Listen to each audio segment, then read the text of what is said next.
شکر کی برکتیں. پہلے اسے سنیے.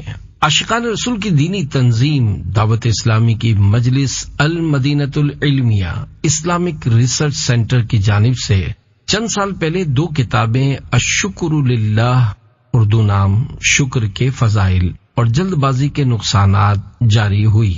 ان دونوں کتابوں کا پڑھنا ہر مسلمان کے لیے بہت فائدہ مند ہے.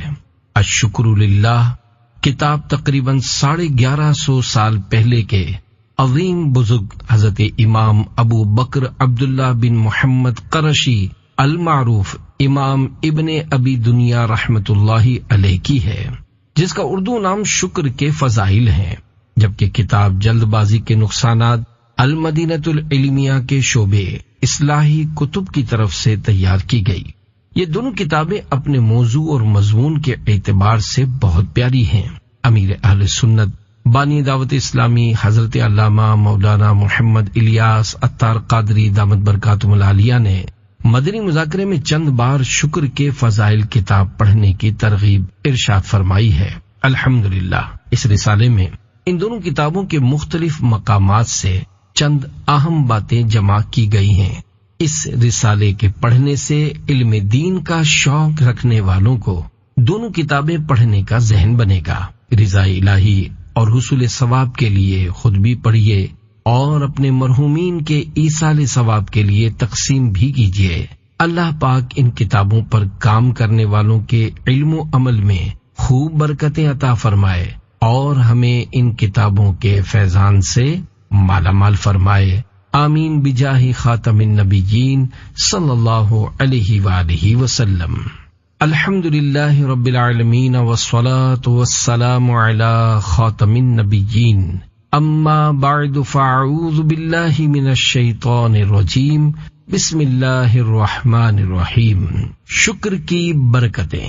دعائے عطار. یا رب کریم، جو کوئی 16 صفحات کا رسالہ شکر کی برکتیں پڑھ یا سن لے، اسے ہر حال میں صبر و شکر کرنے والا بنا اور اسے ماں باپ اور خاندان سمیت بے حساب بخش دے. آمین بجاہ خاتم النبیین صلی اللہ علیہ وآلہ وسلم. درود شریف کی فضیلت. فرمانے آخری نبی صلی اللہ علیہ وآلہ وسلم. اللہم صل علی محمد وانزلہ المقعد المقرب عندک یوم القیامہ.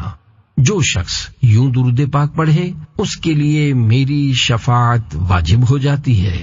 صلو علی الحبیب صلی اللہ علی محمد. شکر کے فضائل کتاب سے چند اہم باتیں. عظیم تابعی بزرگ حضرت امام حسن بصری رحمت اللہ علیہ فرماتے ہیں، بے شک اللہ پاک جب تک چاہتا ہے اپنی نعمت سے لوگوں کو فائدہ پہنچاتا رہتا ہے، اور جب اس کی ناشکری کی جاتی ہے تو وہ اسی کو ان کے لیے عذاب بنا دیتا ہے. مسلمانوں کے چوتھے خلیفہ حضرت مولا علی رضی اللہ عنہ نے اہل ہمدان میں سے ایک شخص سے ارشاد فرمایا، بے شک نعمت کا تعلق شکر کے ساتھ ہے اور شکر کا تعلق نعمتوں کی زیادتی کے ساتھ ہے. یہ دونوں ایک دوسرے کو لازم ہیں، پس اللہ پاک کی طرف سے نعمتوں کی زیادتی اس وقت تک نہیں رکتی جب تک بندے کی طرف سے شکر نہ رک جائے. نعمت موت تک باقی رہے گی. حضور نبی اکرم صلی اللہ علیہ وآلہ وسلم نے ارشاد فرمایا، اللہ پاک کسی بندے کو اہل، مال اور اولاد کی صورت میں کوئی نعمت عطا کرے، پھر وہ کہے ما شاء اللہ لا قوت الا باللہ، یعنی جو اللہ پاک چاہے، نیکی کرنے کی طاقت اسی کی توفیق سے ہے، یعنی شکر ادا کرے، تو وہ اس میں موت کے علاوہ کوئی آفت نہیں دیکھے گا. شکر کی بنیاد. شکر کی اصل یہ ہے کہ آدمی نعمت کا تصور اور اس کا اظہار کرے، اور حقیقت شکر یہ ہے کہ منعم یعنی نعمت دینے والے کی نعمت کا اس کی تعظیم کے ساتھ اعتراف کرے اور نفس کو اس کا خوگر بنائے.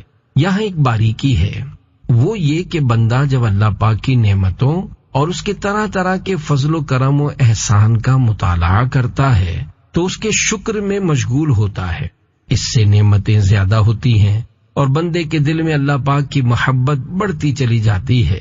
یہ مقام بہت برتر ہے، اور اس سے اعلیٰ مقام یہ ہے کہ منعم کی محبت یہاں تک غالب ہو کہ قلب کو نعمتوں کی طرف التفات یعنی توجہ باقی نہ رہے۔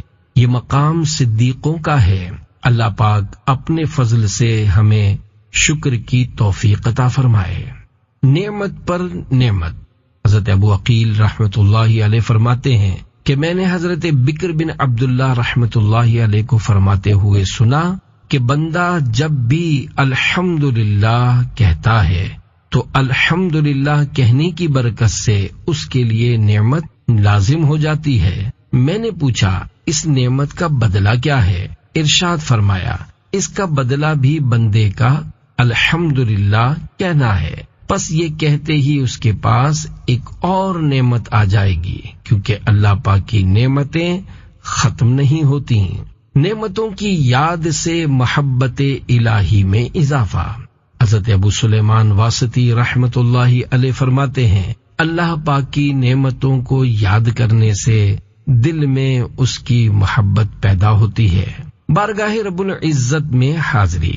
حضرت عبداللہ بن سلام رضی اللہ عنہ فرماتے ہیں بے شک اللہ پاک قیامت کے دن اپنے بندے کو اپنی بارگاہ میں حاضر کر کے اسے اپنی نعمتیں شمار کرائے گا۔ اتنا بیان کرنے کے بعد حضرت عبداللہ بن سلام رضی اللہ عنہ بہت روئے، پھر فرمایا میں امید کرتا ہوں کہ اللہ پاک بندے کو اپنی بارگاہ میں حاضر فرمانے کے بعد عذاب نہیں دے گا۔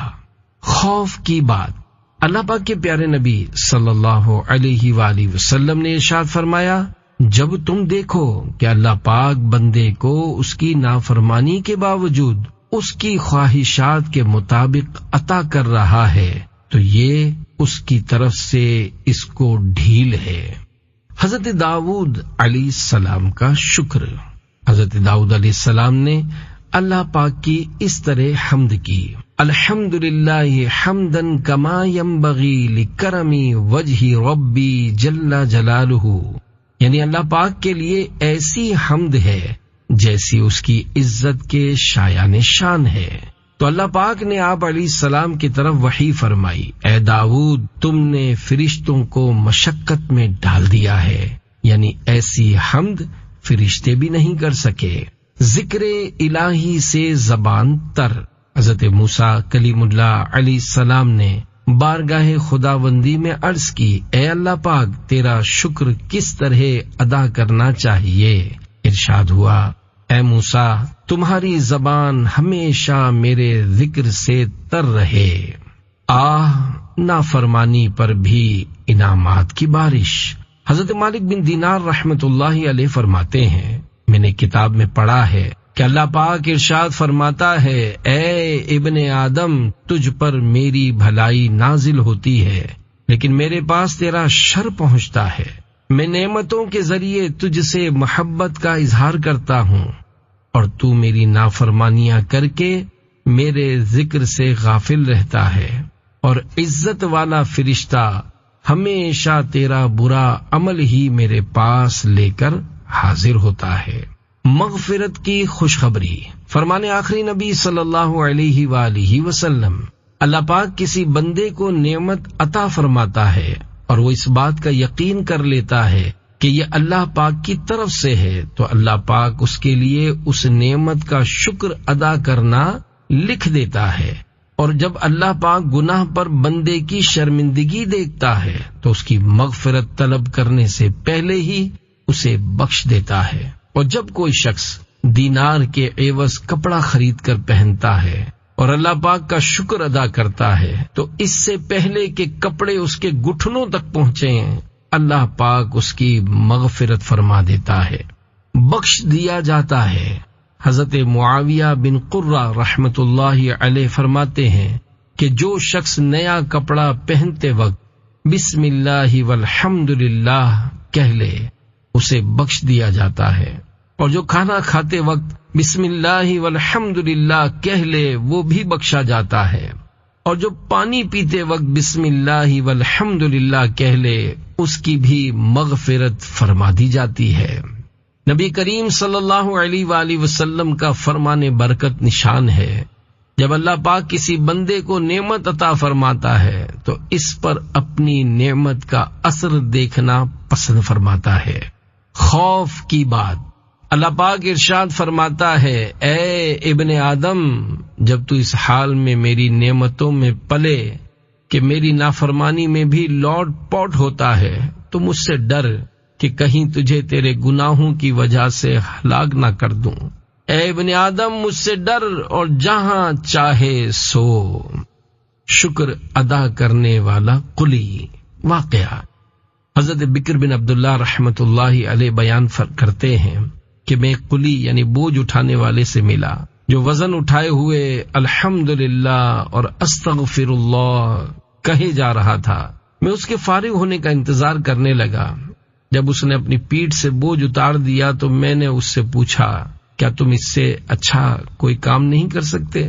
اس نے کہا، کیوں نہیں، میں اچھا کام کر سکتا ہوں، قرآن پاک پڑھ سکتا ہوں، لیکن بندہ چونکہ نعمت اور گناہ کے درمیان رہتا ہے اس لیے میں اس کی کامل نعمتوں پر اس کا شکر ادا کرتا ہوں اور اس سے اپنے گناہوں کی معافی مانگتا ہوں۔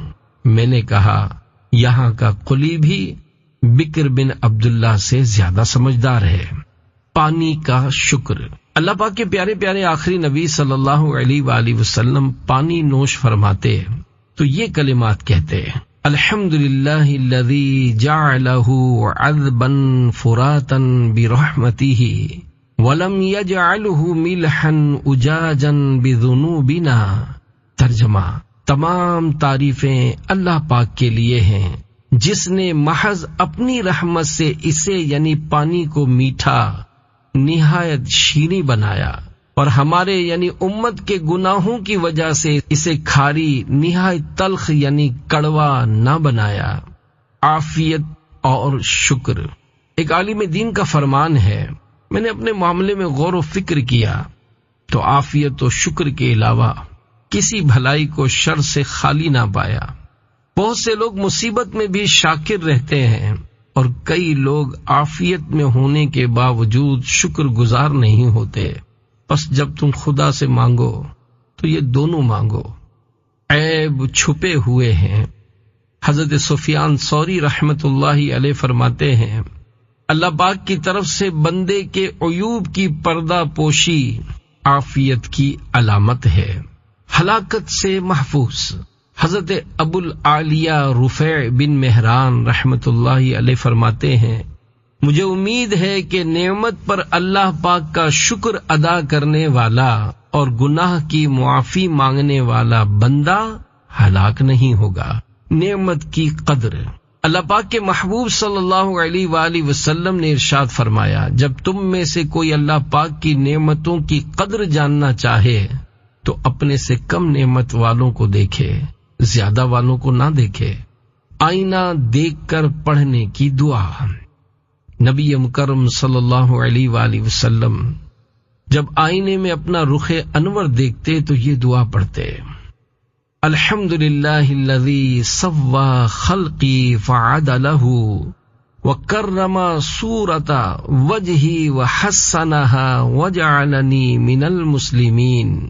یعنی تمام تعریفیں اللہ پاک کے لیے ہیں جس نے درست طریقے سے میری تخلیق فرمائی، میرے چہرے کو مکرم اور خوبصورت بنایا اور مجھے مسلمانوں میں شامل رکھا۔ مصیبت میں نعمت۔ حضرت حبیب بن عبید رحمت اللہ علیہ فرماتے ہیں، اللہ پاک بندے کو کسی بھی مصیبت میں مبتلا فرماتا ہے تو اس میں اس کی نعمت بھی ہوتی ہے، اور وہ یہ کہ اللہ پاک نے اس کو اس سے سخت مصیبت میں مبتلا نہیں فرمایا، حالانکہ اگر وہ چاہتا تو اس سے بھی سخت مصیبت میں گرفتار کرتا۔ مصیبت آنے کا سبب۔ حضرت وہب بن منبہ رحمت اللہ علیہ فرماتے ہیں، مصیبت اس لیے نازل ہوتی ہے تاکہ اس کے سبب بندہ رب کی بارگاہ میں دعا کرے۔ نعمتوں پر شکر کرنا رب کو پسند ہے۔ تمہارا رب اس بات کا زیادہ حقدار ہے کہ تم خود کو اس بات کا عادی بناؤ کہ اس کی نعمتوں پر اس کا شکر بجا لاؤ۔ وہ تم پر پہلے بھی احسان کرتا رہا، اب بھی کرے گا۔ اللہ پاک کی قسم، اس کا شکر ادا کرنا بندوں کو بدلہ دینے سے بہت آسان ہے، کیونکہ وہ بندوں سے اتنے شکر پر راضی ہو جاتا ہے کہ وہ اس کی حمد کریں۔ ایمان پر شکر الہی۔ حضرت احمد رحمت اللہ علیہ فرماتے ہیں، میں نے حضرت ابو معاویہ اسود رحمت اللہ علیہ سے عرض کی، اے ابو معاویہ، ایمان اللہ پاک کی کتنی بڑی نعمت ہے، ہم اس سے دعا کرتے ہیں کہ وہ ہم سے یہ نعمت واپس نہ لے۔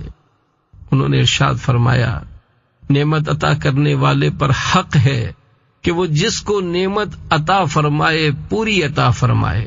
حضرت ابو معاویہ اسود یمان رحمت اللہ علیہ نے فرمایا، اللہ پاک سب سے بڑا کریم ہے کہ جو نعمت عطا فرماتا ہے پوری عطا فرماتا ہے، کوئی عمل کرواتا ہے تو قبول فرماتا ہے، ایک شخص کی برکت سے سب کی حاجتیں پوری۔ حضرت عبد الرحمن بن زید بن اسلم رحمت اللہ علیہ ارشاد فرماتے ہیں، اجتماع میں کبھی ایک شخص ایسا ہوتا ہے کہ وہ اللہ پاک کی حمد کرتا ہے تو تمام شرکائے اجتماع کی حاجتیں پوری کر دی جاتی ہیں۔ سب سے چھوٹی نعمت۔ حضرت ابو ایوب احمد بن محمد بن جابر قرشی رحمت اللہ علیہ فرماتے ہیں کہ حضرت داؤد علیہ السلام نے بارگاہ خداوندی میں عرض کی، اے اللہ پاک، مجھے اپنی سب سے چھوٹی نعمت کے متعلق خبر دے۔ تو اللہ پاک نے ان کی طرف وحی نازل فرمائی، اے داؤد، سانس لو۔ انہوں نے سانس لیا تو اللہ پاک نے ارشاد فرمایا کہ یہ تم پر میری سب سے چھوٹی نعمت ہے، کھانے کی نعمتوں کا حساب نہ ہوگا۔ حضرت تمیم بن سلمہ رحمت اللہ علیہ فرماتے ہیں، مجھے یہ بات بیان کی گئی ہے، جب بندہ کھانے کی ابتدا میں بسم اللہ پڑھے اور آخر میں الحمدللہ کہے تو اس سے کھانے کی نعمتوں کے بارے میں سوال نہیں ہوگا، میرا شکر ادا کیا جائے۔ عظیم تابعی بزرگ حضرت حسن بصری رحمت اللہ علیہ فرماتے ہیں کہ اللہ پاک نے جب حضرت آدم علیہ السلام کو پیدا کیا تو ان کی دائیں کروٹ سے جنتیوں کو اور بائیں کروٹ سے دوزخیوں کو نکالا اور وہ زمین پر چلنے لگے۔ ان میں سے کچھ اندھے، کچھ بہرے اور کچھ مصیبت زدہ تھے۔ تو حضرت آدم علیہ السلام نے عرض کی، اے میرے رب، تو نے میری اولاد کو ایک جیسا پیدا نہیں فرمایا؟ تو اللہ پاک نے ارشاد فرمایا، اے آدم، میں چاہتا ہوں کہ میرا شکر ادا کیا جائے۔ آئینہ دیکھ کر پڑھنے کی ایک اور دعا۔ حضرت امام محمد باقر رحمت اللہ علیہ فرماتے ہیں، نبی پاک صلی اللہ علیہ وآلہ وسلم جب آئینہ دیکھا کرتے تو یہ دعا پڑھتے تھے، الحمدللہ الذی خلقنی فاحسن خلقی وخلقی وزان منی ما شان من غیری۔ ترجمہ، تمام تعریفیں اللہ پاک کے لیے ہیں جس نے مجھے پیدا کیا، میری صورت اور میرے اخلاق کو بہترین بنایا اور مجھے زینت سے نوازا جبکہ دوسروں کو عیب سے۔ جہنمیوں پر بھی احسان۔ حضرت عبداللہ بن قاسم رحمت اللہ علیہ فرماتے ہیں کہ بے شک جہنمیوں پر بھی اللہ پاک کا احسان ہے، اور وہ اس طرح کہ اگر اللہ پاک چاہتا تو انہیں اس سے بھی سخت عذاب میں مبتلا فرماتا۔ پانی پینے والے پر شکر کرنا لازم ہے۔ تمام مسلمانوں کی پیاری امی جان حضرت بی بی عائشہ صدیقہ رضی اللہ عنہا فرماتی ہیں کہ جو بندہ خالص یعنی ٹھنڈا اور میٹھا پانی پیے اور وہ بغیر تکلیف کے جسم میں داخل ہو اور بغیر تکلیف کے باہر بھی نکل آئے تو اس پر شکر لازم ہے۔ ایک عقل مند کا خط۔ حضرت علی بن عبد الرحمن رحمت اللہ علیہ بیان کرتے ہیں کہ ایک عقل مند شخص نے اپنے بھائی کے نام مکتوب یعنی خط لکھا، جس کا مضمون یہ ہے، اے میرے بھائی، ہم اللہ پاک کی اس قدر نعمتوں کے ساتھ صبح کرتے ہیں کہ انہیں شمار نہیں کر سکتے، حالانکہ ہماری نافرمانیاں بہت زیادہ ہیں۔ ہم نہیں جانتے کہ کس بات پر اللہ پاک کا شکر ادا کریں، مسلسل ملنے والی نعمتوں پر یا اس بات پر کہ اس نے ہماری برائیاں چھپا رکھی ہیں۔ جلد بازی کی تعریف۔ سوچے سمجھے بغیر کوئی کام کرنا جلد بازی کہلاتا ہے۔ اسے عجلت بھی کہتے ہیں۔ اگر انسان اپنے کاموں کو سوچ بچار اور غور و فکر کے بعد شروع کرے تو اسے توقف یعنی ٹھہراؤ کہتے ہیں، اور کام کو ٹھہر ٹھہر کر آرام سے کرنا تاکہ کام بہتر طریقے سے انجام کو پہنچے، اسے تحمل و بردباری اناتن کہتے ہیں۔ بیج کا پودا، پودے کو درخت اور درخت کو پھلدار بننے میں تھوڑا وقت تو لگتا ہے۔ اچھائی کو برائی اور برائی کو اچھائی سمجھنا۔ جب تک کسی کام میں بصیرت یعنی آگاہی حاصل نہ ہو تو اس میں جلد بازی نہیں کرنی چاہیے، کیونکہ جلد بازی میں انسان اچھائی کو برائی اور برائی کو اچھائی سمجھتا ہے۔ عربی مقولہ ہے اِن لم تستعجل تصل، یعنی اگر تم جلد بازی نہیں کرو گے تو اپنی منزل مقصود کو پہنچ جاؤ گے۔ جو آدمی تجربات سے فائدہ نہ اٹھائے وہ کامیاب نہیں ہو سکتا۔ جلد بازی کو ام الندامہ یعنی ندامت کی ماں کہا گیا ہے۔ رسول اکرم صلی اللہ علیہ وآلہ وسلم سے ملتی جلتی نماز۔ حضرت امام مالک نے حضرت عمر بن عبدالعزیز رحمۃ اللہ علیہ کے پیچھے نماز پڑھی۔ انہیں ان کی نماز بہت پسند آئی اور فرمایا، میں نے اس نوجوان سے بڑھ کر رسول اکرم صلی اللہ علیہ وآلہ وسلم سے ملتی جلتی نماز پڑھنے والا کوئی نہیں دیکھا۔ بلا شبہ اتنی تجوید جس سے تصحیح حروف ہو، یعنی قواعد تجوید کے مطابق حروف کو درست مخارج سے ادا کر سکے اور غلط خوانی یعنی غلط پڑھنے سے بچے، فرض عین ہے۔ تراویح میں امام کو قرات میں پریشان کرنا، اپنا حفظ جتانے کے لیے ذرا ذرا شبے پر روکنا ریا ہے۔ امام کو پریشان کرنے کے لیے بار بار لقمہ دینا حقیقتاً فعل یہود اور لا تسمعوا لہذا القرآن والغوا فیہ کے حکم میں داخل۔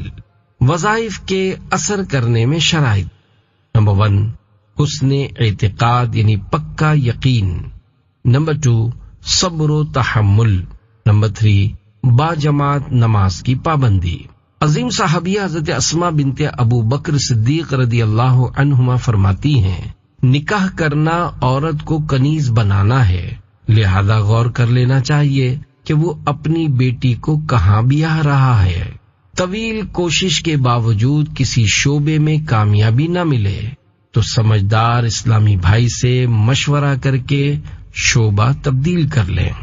لذت کی وجہ سے گناہ نہ کرو، لذت کی وجہ سے گناہ نہ کرو، لذت ختم ہو جائے گی، گناہ باقی رہ جائے گا۔ اور مشقت کی وجہ سے نیکی نہ چھوڑو، مشقت ختم ہو جائے گی، نیکی باقی رہے گی۔ جاہل کی صفات، کثرت الالتفات و سرعت الجواب، یعنی بہت زیادہ ادھر ادھر دیکھنے اور جواب دینے میں جلدی کرنے والا۔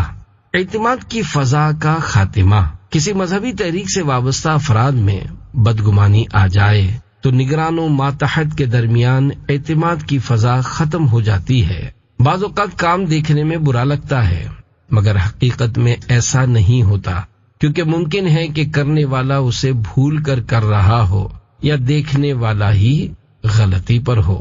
دیر سے پہنچنا نہ پہنچنے سے بہتر ہے۔ جلد بازی بنا بنایا کھیل بگاڑ دیتی ہے۔ اصلاح کا انداز، صحابی رسول حضرت ابو درداء رضی اللہ عنہ نے فرمایا، لوگوں کے سامنے کسی کو سمجھانا ذلیل کرنا ہے، جبکہ تنہائی میں سمجھانا مزین یعنی سنوارنا کرنا ہے۔ خواہش کا جواب، حضرت عمر بن عبدالعزیز رحمۃ اللہ علیہ سے پوچھا گیا، ما تشتہی یعنی آپ کی کیا خواہش ہے؟ فرمایا، ما یقضی اللہ یعنی جو اللہ پاک کا حکم ہو۔ انسان کے فضل و کمال کا جوہر یعنی قابلیت بولنے کے بعد ہی ظاہر ہوتا ہے۔ حضور اکرم صلی اللہ علیہ وآلہ وسلم نے فرمایا، کام تدبیر یعنی سوچ بچار سے اختیار کرو، پھر اگر اس کے انجام میں بھلائی دیکھو تو کر گزرو، اور اگر گمراہی کا خوف کرو تو باز رہو۔ شرح حدیث، جو کام کرنا ہو پہلے اس کا انجام سوچو پھر کام شروع کرو۔ اگر تمہیں کسی کام کے انجام میں دینی یا دنیاوی خرابی نظر آئے تو کام شروع ہی نہ کرو، اور اگر شروع کر چکے ہو تو باز رہ جاؤ، اسے پورا نہ کرو۔ حدیث پاک میں ہے، اطمینان ہر چیز میں ہو سوائے آخرت کے کام میں۔ شیطان کار خیر یعنی بھلائی کے کام میں تاخیر کروا کر پھر اس سے رکوا دیتا ہے۔ جنابت یعنی غسل فرض ہونے کی حالت میں کم از کم وضو کر کے سوئیے۔ ہماری شریعت میں ہے جس پر غسل واجب ہے اسے چاہیے کہ نہانے میں تاخیر نہ کرے۔ اگر اتنی دیر کر چکا کہ نماز کا آخر وقت آ گیا تو اب فوراً نہانا فرض ہے، اب تاخیر کرے گا گناہگار ہوگا۔ حدیث پاک ہے، جس گھر میں جنبی یعنی بے غسلہ ہو وہاں رحمت کے فرشتے نہیں آتے۔ حدیث پاک میں ہے، توبہ میں تاخیر سے بچو کہ موت جلد آ جاتی ہے۔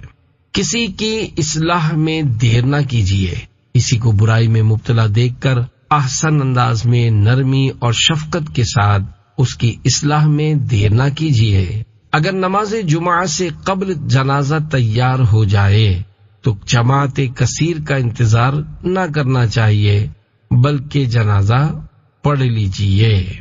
امید کرتا ہوں آپ کو یہ ویڈیو پسند آئی ہوگی۔ لائک اور کمنٹ کرنے کے ساتھ ثواب کی نیت سے شیئر بھی کریں۔ اگر آپ اس چینل میں نئے ہیں یا اسلامک ویڈیو حاصل کرنا چاہتے ہیں تو اس چینل کو سبسکرائب کریں اور بیل آئیکن کو دبائیں۔